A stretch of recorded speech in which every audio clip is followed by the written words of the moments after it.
que tu te lèves. Alléluia. Amen. J'attendais que tu te lèves. Alléluia. Amen.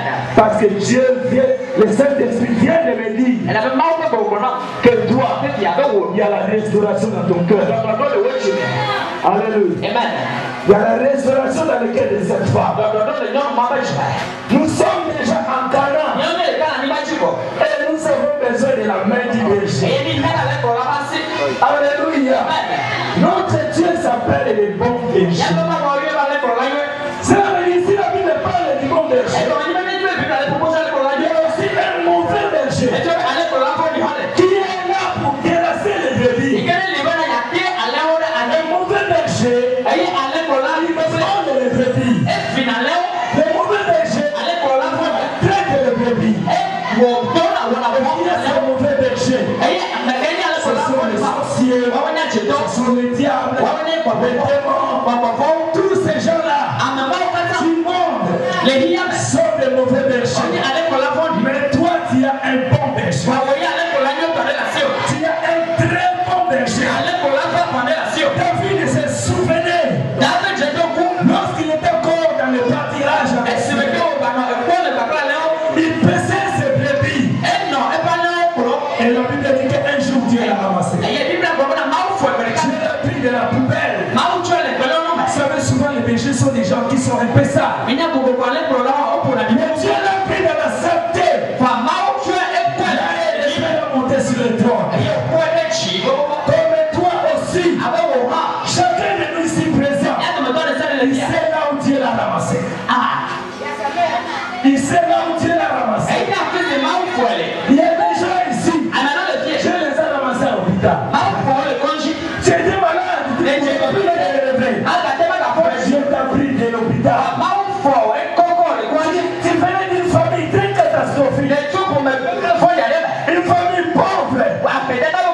Aujourd'hui, toi, qui étais abandonné de la famille, Dieu t'a pris. Les gens de la famille ne peuvent pas se décider. Tu ne te demandes pas.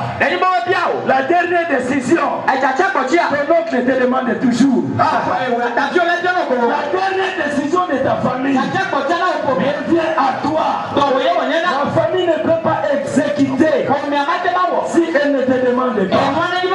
Dieu t'a pris, il t'a élevé, afin que le monde voie combien tu es précieux, combien tu es puissant, combien ton Dieu, il s'appelle El Shaddai.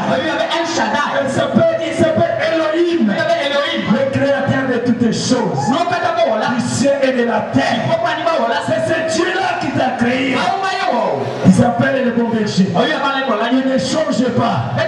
Ta mère qui t'a enfanté, aujourd'hui elle peut t'abandonner. Ton père peut te rejeter. Mais le bon berger, en la personne de Jésus, ne t'abandonnera jamais. Il ne te laissera jamais. Parce que la Bible dit ceci, il ne rejette pas les gens qui viennent vers lui.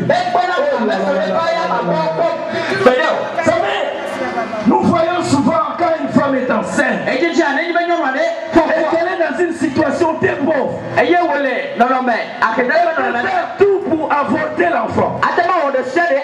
Mais la Bible dit ceci, peu importe la situation difficile, Dieu ne peut pas avorter un enfant.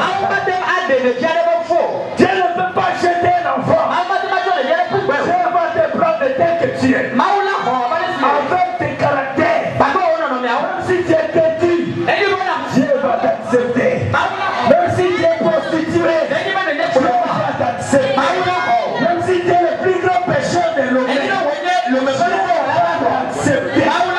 Vous savez, j'aime beaucoup Dieu. Il est comme la poubelle.